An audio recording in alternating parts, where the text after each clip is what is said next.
Natukutanisha katika siku ambazo nimeona kuna kauli tata zikizunguka zinanivuruga vuruga. Kuna kauli kama 3 zimefuatana za Donald Trump ambazo zinazungumzia kitu kimoja lakini zinapingana kati ya kauli moja kwenda kauli nyingine katika saa 24 zilizopita. Mazungumzo yangu ya mchana na wewe jana nilikuambia Donald Trump alizungumza kuhusu Irani kukubali kuachia urani. Akazungumza kuhusu uwezekano wa yeye kukutana na kiongozi mkuu wa Irani Mujtaba. Akazungumza hayo. Lakini taarifa ya karibuni aliandika kwenye mtandao wake wa Truth Social, anasema kuwa hatuhitaji mazungumzo na Irani kwa ajili ya kuchukua urani yao. Yaani hakuna sababu ya mazungumzo ili tuweze kuchukua urani yao. Donald Trump ameitoa hiyo kauli. Ni kauli ambayo imetoka muda mchache kabisa kutoka kauli ya nyuma. Yaani kauli zinatengana kati ya kauli na kauli. Lakini ni siku nyingine ambapo kutwa nzima nadhani ya jana kulikuwa kuna mjadala mkubwa hasa kwenye social mitandao ya kijamii. Kulikuwa kuna kile kinachoonekana kama taarifa ya Marco Rubio kukanusha Donald Trump kusinzia mbele ya hadhara, na maseneta wakamthibitishia, wakamwambia, manake alivyoulizwa swali inawezekana alikuwa hajaelewa lile swali. Kwa hiyo akajaribu kutaka kupiga siasa. Alipoulizwa kuwa unajua swali lenyewe hasa lililenga katika kile ambacho kinachoonekana kama mashaka ya viongozi kuhusu afya ya rais. Nadhani limekuwepo hili swala ambalo linahojiwa na maseneta. Katika kikao cha kwanza kabisa cha Peter Hegseth waliwahi kumuuliza seneta mmoja, akamuuliza, tunataka kujua afya ya akili, hasa alizungumzia afya ya akili ya uwezo wa rais iko kiasi gani. Lakini hii juzi walichombana ni kuwa rais kwa nini anasinzia tena mbele ya kamera, mbele ya watu. Kama umenifuatilia leo, nilikuwa asubuhi UTV nilipokuwa nikizungumza pale Azam, nilieleza hili kiasi. Nadhani mjadala haukuwa Trump kusinzia. Trump ni binadamu ambaye anaweza kasinzia kama wengine, na kama angekuwa hasinzii kwa zile sifa ambazo Marco Rubio alikuwa anampa, basi alikuwa anakosa sifa ya kuwa rais, kwa sababu ili uwe rais lazima uwe na sifa ya ubinadamu. Kwa hiyo kama huna sifa ya ubinadamu hakustahili kuwa rais wa Marekani. Lakini kama amekuwa rais wa Marekani, maana yake anastahili kwa sababu ya sifa ya ubinadamu, kuwa ni binadamu. Kwa hiyo kama binadamu hawezi kusinzia, anakosa sifa ya ubinadamu. Sahihi. Trump kusinzia si hoja. Anasinzia wapi na wakati gani? Kwa sababu hizi stories zilikuwa sana wakati wa mzee wetu, mzee Mugabe, na picha zilikuwa zikitrend sana kuonekana kuwa labda afya yake imekuwa na shida, kwa sababu mzee Mugabe alikuwa anautandika usingizi mbele ya vyombo vya habari. Na baadhi ya marais tumewaona, tumewahi kuona picha zimetrendi za rais ambaye kashindwa kucontrol hali yake. Inaweza kuwa ni maradhi au nini. Rais wa Sudani, nadhani mmewahi kuona, Sudani ya Kusini, Salva Kiir, mbele ya hadhara ambapo alipitwa mkojo ukamtoka, kwa sababu ile inawezekana ni maradhi, ameshindwa kucontrol hali ile. Lakini sasa inapokwenda kwenye public inakuwa ni gumzo. Yule ni rais, umeshafahamu, yule ni mtu mkubwa. So hiyo inagonga kwa Donald Trump kuwa Trump alisinzia mbele ya kamera. Na kinachofanya hivi ni kuwa Trump alidhihaki sana nafasi na afya ya Joe Biden. Alivyokuwa akimshambulia Joe, anamuita sleep Joe. Yani unajua alikuwa amemaanisha tu ni yule kusinzia. Joe msinziaji ndio maana yake. Sasa katika kile ambacho alikuwa akimsema mwenzake, leo yeye kina trendi, kinakwenda juu na kinaonekana. Alivyobandikwa swali, Marco Rubio akasema, sijawahi kumuona rais akisinzia, na safiri naye usiku muda wote ananipigia simu. Mimi wakati mwingine ninalala, lakini yeye anatembea naye muda mwingi, anafanya kazi, sijawahi kumuona akilala. Yani alijaribu kumtoa kwenye sifa ya ubinadamu, unaitwa uchawa. Yani kuna wakati unakuwa chawa mpaka bosi wako anakerwa na uchawa wako. Yani uchawa wako umevuka kiwango. Yani unakuwa chawa mpaka unamkera bosi. Ndio inavyokuwa. Uchawa umemvuka bosi katika kiwango. Basi unaweza ukasema hivyo. Sasa yule senator akamwambia, ngoja tukuonyeshe huyo rais wako alisinzia tena mbele yako wewe ukizungumza. Alivyoonyeshwa ile video akakosa sasa cha kujitetea. Manake alikuwa analazimisha kumtoa Donald Trump kwenye hali ya ubinadamu, kuwa Trump hawezi kusinzia, hawezi kufanya lolote. Sasa Trump anasema kuwa yeye hahitaji tena mazungumzo na Irani ili aweze kupata ile urani ya Irani. Lakini leo kumekuwa na taarifa mbili ambazo zinahusu hili swala. Taarifa moja ni kile ambacho nilikizungumza jana kwenye mazungumzo ya jioni, nikasema kuwa Trump anasema amewasiliana na Hezbollah. Sawa, katika mjadala wangu niliozungumza, nadhani ilikuwa pointi zangu za jioni au ilikuwa mazungumzo ya mchana, nilisema Trump anasema amezungumza na Hezbollah. Nikamwambia mimi sijapata maelezo ya upili ya Hezbollah. Ndio maana naambia kila kitu napenda nisikilize na upande wa pili wametoa comment gani, kwa sababu mara hii tumeona kitu kimoja ambacho na nimekuwa nikiwaambia wengi, hata watu ninaofanya nao interview mara nyingi, Marekani imedai Marekani. Nauliza, kwa nini tunachukua kauli za Marekani? Yaani kwa nini kwenye kadhia ya Irani na Marekani tumekuwa sana tunakimbilia kuchukua kauli za Marekani, hali ya kuwa tunafahamu fika wazi Marekani haongei na Irani. Yaani Marekani hawasiliani na Irani moja kwa moja, kwa sababu hawana uhusiano wa diplomatic hapa katikati unaowafanya waweze kubadilishana mazungumzo.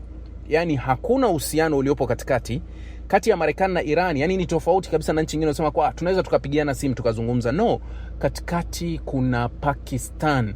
Yaani Pakistani ndio anamsikiliza Marekani anasema nini, anampelekea Irani, alafu anamsikiliza Irani kasema nini, anampelekea Marekani. Kwa hiyo aliyepaswa kuwa anatupa taarifa ni Pakistani. Hata kama Pakistani haruhusiwi kuzungumza, basi Marekani alipaswa kutuambia kuwa amewasiliana na Pakistani, Pakistani amezungumza na Irani na Irani wamesema kitu fulani. Kwa hiyo mara nyingi kauli ambazo zingetoka Marekani zingekuwa zinapigiwa mstari ndani ya Pakistan, ingekuwa hivyo. Lakini kauli zinatoka kwa Donald Trump nimesha kuwa nikiwaambia kuna kitu kinaitwa matamanio ambacho ndio Marekani wanaishi nacho sana. Yaani Trump anaishi katika matamanio. Yaani yale ya kutamani kuwa tunatamani Irani wangefanya hivi, tunatamani Irani wangeachia makombora, tunatamani Irani, tunatamani. Yaani ile kutamani na kutamani ndio wanavyoishi kwenyewe. Sasa zile tamaa zao za kutamani wanazilazimisha kuzileta kwenye hali halisi. Wakisha ileta kwenye hali halisi ndio inakuja inachanganya huku watu, inaonekana kama ni taarifa rasmi. Kumbe yote ni hisia na kutamani. Ndio maana Donald Trump aliamua kutudanganya kuwa Hezbollah wamekubaliana. Lakini taarifa ya jana niliowapasha nikawaambia rais wa Lebanoni Joseph Aoun alisema kuwa ndani ya saa 24 inawezekana makubaliano ya usitishaji yakaanza, kwa sababu yeye alikuwa ametega saa 24. Alitega saa 24 kuwa katika saa 24 tunaweza tukawa tumepata majibu ya upande wa pili wa Hezbollah. Sasa Hezbollah wamejibu wakasema kuwa hawapo kwenye makubaliano wala hawajazungumza na Marekani wala hawako kwenye usitishaji. Kwa nini? Wanasema usitishaji uliozungumzwa na Marekani ulikuwa ni usitishaji wa kuwalazimisha wao wasalimu amri. Yaani unapowaambia kuwa Hezbollah hamtofyatua risasi yoyote kuelekea upande wa Israel na nyinyi ndio muanze kutofyatua yoyote, halafu Israeli atafata, and then mnatakiwa muondoke kwenye maeneo yenu, yani kwenye mstari wa mbele mlipokuwa muondoke. Halafu katika agizo hilo halisemi Israeli kuondoka katika ardhi ambayo aliingia katika mgogoro huu. Yani Israeli abaki katika laini zile zile ambazo amesogea katika kipindi hiki, lakini makubaliano hayo mapya yanawataka nyinyi muondoke katika mstari wa mbele. Yani mjisalimishe. Ndio jibu lilivyokuwa, mjisalimishe. Halafu wanakuja wanakuambia katika utetezi wanasema kuwa Israeli ana haki ya kujilinda. Hii kauli huwa inazungumzwa sana na viongozi wa magharibi, haki ya kujilinda. Hivi ulishawahi kuhoji hii haki inapoanzia na inapoishia? Ulishawahi kuhoji hii haki anajilinda kutoka wapi kwenda wapi? Hii haki anajilinda kwa idhini ya nani? Hii haki anajilinda dhidi ya nani? Kwa sababu haki ya Israeli ya kujilinda haina mipaka. Yani haki ya Israeli ya kujilinda haina mipaka. Yani Israeli anaweza kutoka kwake akaja kufanya shambulizi kwenye nchi yako mbali, halafu katika utetezi wake akasema kuwa tulikuwa tunajilinda kwa sababu tulipata taarifa kuwa nyinyi mnafanya mipango ya kutushambulia. Anajikinga kupitia inaitwa anayo haki ya kujilinda. Lakini wengine wote hawana haki ya kujilinda dhidi ya Israeli. Hawana haki ya kujilinda dhidi ya Israeli. Unajua, mnapozungumza haki au ili swala la ulinzi wa haki ya Israeli ambayo wazungu wanalizungumza sana na wamelifanya lionekane kama ni sheria, bila shaka ilitakiwa ipitiwe ima kwenye Baraza la Usalama au kokote, ipelekwe iainishwe haki ya Israeli ni ipi na inapovunjwa ni wapi na kutoka wapi mpaka wapi itahesabika kuwa hii ni haki ya Israeli ya kujilinda. Kwa sababu kuwa na haki isiyokuwa na mipaka, kuwa na haki ambayo haijulikani inajilinda kwa nani, kuwa na haki ambayo haizingatii haki ya mwingine, hii sio haki, huu ni uhalifu. Kwa sababu haki ya Israeli inampa haki Israeli kuua mtoto, inampa haki kuua kijana, inampa haki kumuua mtu yoyote ambaye kuwa wao wataposema kuwa tuna mashaka naye. Nani ameprove tishio la Israeli kupelekea kulinda haki yake? Nani ameprove? Yani haki hii ni kinyume cha sheria kama ilivyo haki iliyoidhinishwa na bunge la Israeli hivi karibuni la kuwa watapo kamata Mpalestina amefanya mauaji kwa Muisraeli atapaswa kuuawa, lakini sheria hiyo hiyo haigeuki upande wa pili kwa Muisraeli atakaye muua Mpalestina anahukumiwa vipi. Sheria hiyo inamtaka Mpalestina ambaye atakamatwa kwa kosa la ugaidi auawe. Halafu Ulaya wanatazama, wanaiona kuwa ni sheria halali ambayo imepitishwa na Israeli. Sasa tunawahoji kuwa tafsiri ya ugaidi yani tafsiri ya kumkuta na kosa la ugaidi Mpalestina inatoka kwenye chombo gani? Yani chombo gani kinachotoa haki ambacho kinasema huyu Mpalestina kwa kosa fulani ni kweli amekutwa na kosa la ugaidi? Yani anakamatwa na Israeli na Israeli anasema huyu ni gaidi, na tayari ile inasoma kuwa yes, huyu amekamatwa na ugaidi katika mahakama za Israeli ambazo hazitoi haki, na ni mahakama ambazo zinawaminya hasa wa Palestina, ni mahakama ambazo haziwapi haki. Sasa hii haki ya kuidhinisha kwa Israeli kuwa Mpalestina atakayekutwa na kosa la ugaidi ndani ya Israeli anapaswa auawe, kwa kipi ambacho? Yani kuwa nani sijui naeleweka, nani aliyependekeza? Yani hii haki inafanyaje kazi? Yani mimi nimkamate adui yangu alafu nimwambie ulikuwa unataka kuniibia, nimeshaona, nimekuhisi, nikafanya nini na kuhukumu kifo? Why kusiwe na check and balance? Yani ya kuthibitisha sasa kuwa madai yangu yakathibitishwe na chombo fulani kuwa bwana, huyu nimemkuta kwenye shamba langu, huenda alikuwa anajisaidia au huenda alikuwa anapita, nimemkuta, nilikuwa najua kabisa huyu alikuwa na mpango wa kwenda kuchuma maembe yangu, huyu nilikuwa na mpango, kwa hiyo huyu ni mwizi. Umempa hukumu kupitia chombo gani kilichochuja madai yako na hisia zako? Hakuna, isipokuwa hisia zako ndio zimemtia hatiani na hukumu inapita kupitia mahakama zako ambazo hazijawahi kumpa haki. Ndio hiyo sasa kuwa unapozungumza haki za Israeli kujilinda, zinatakiwa tuzihoji hizi haki zinakwenda wapi mpaka wapi, zinamkuta nani kwa wakati gani, na zinaishia wapi kwenda wapi, na hii haki ifanye kazi kwenda wapi, kwa kuthibitishwa na nani iwe haki. Lakini ukiwauliza Ulaya wanakuambia tu kuwa Israeli anayo haki ya kujilinda, lakini wengine wote hawana haki ya kujilinda dhidi ya Israeli.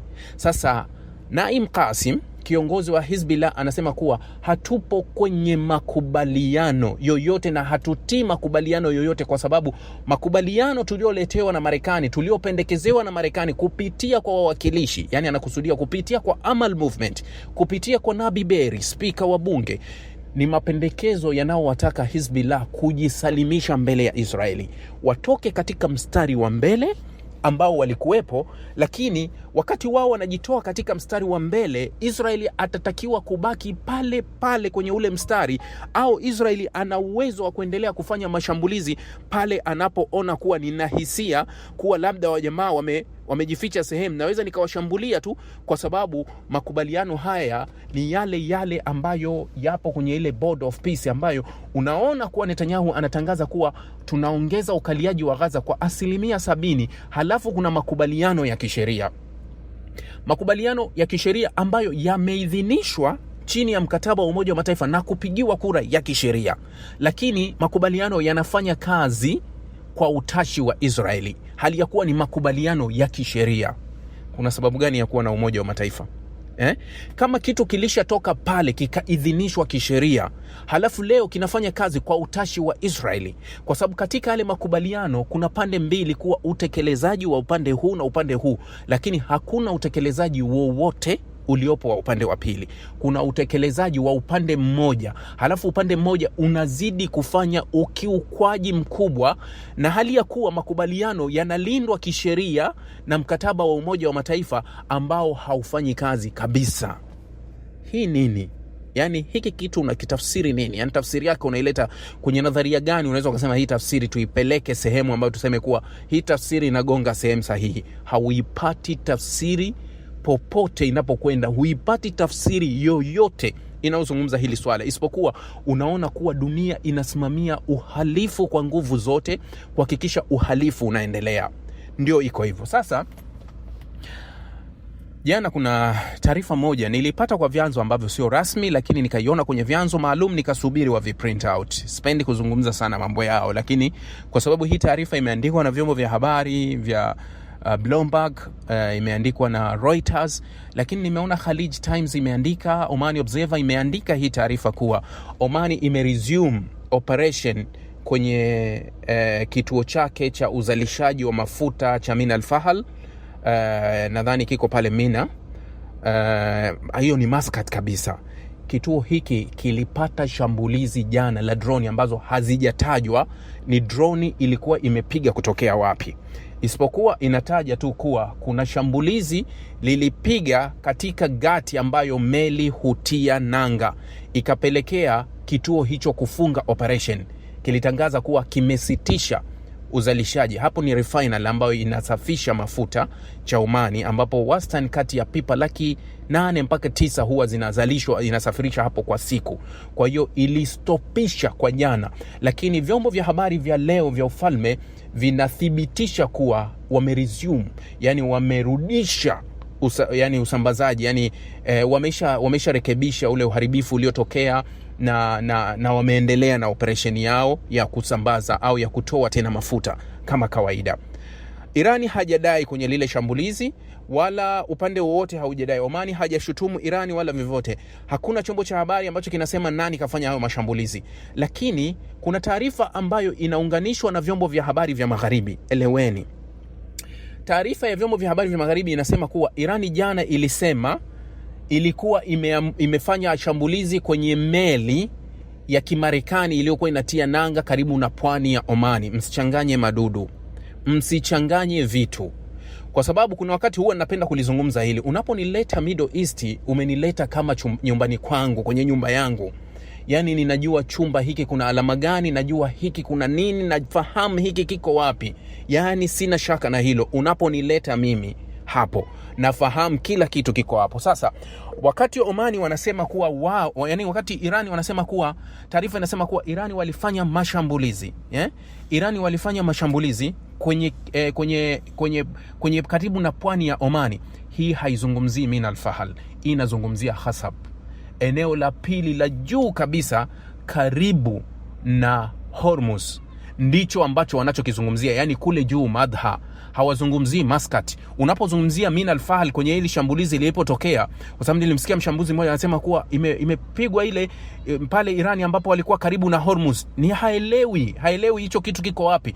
Mina Al-Fahal iko Muscat kabisa, imetenganishwa na barabara moja tu kwenda kwenye hospitali kubwa ya Hola, hospitali maarufu kabisa. Yani kuna barabara moja tu imetenganisha pale. Ukija upande wa pili unakuwa Hola, ukija upande wa pili unakuwa PDO, ambao PDO ndio Mina Al-Fahal yenyewe ipo kule. PDO ni Petrol Development of Omani. Yani naweza nikasema kuwa hapo ndipo naweza nikasema PDO ni uti wa mgongo wa uchumi wa Omani, sehemu ambapo ndio kituo kikuu, yani pale ndio pesa zinakozaliwa, yani pale ndio kituo kikuu cha uzalishaji wa fedha Omani, Petrol Development of Omani. Yani leo mtu anayefanya kazi PDO Omani ni sawasawa sisi kwetu anasema anafanya kazi TRA, Tanzania Revenue Authority, jinsi muonekano wake inavyokuwa. Sasa PDO iko pembeni ya Hola. Hapo ndipo ilipo moja ya refinery ya Omani au ya Mina Al-Fahal. Nakumbuka mwezi wa 3 iliwahi kushambuliwa. Mwezi wa 3 Mina Al-Fahal iliwahi kushambuliwa pia kwa droni, lakini hakuna taarifa rasmi ambazo zilisema kuwa ilikuwa imeshambuliwa kutokea wapi. Na unafahamu kuwa mashambulizi mengi yaliyoelekezwa ndani ya Omani, mashambulizi yalikuwa ni mashambulizi yale yanaitwa ya bendera. Yalikuwa ni mashambulizi ambayo yamepikwa nje ili kuichonganisha, kwa sababu kile ambacho Donald Trump ameionya Omani uhusiano wake na Irani. Kwa hiyo kuna mashambulizi ambayo yalikuwa wakitoka nje kwa ajili tu ya kuispark yani Omani ili iweze kuichukia Irani.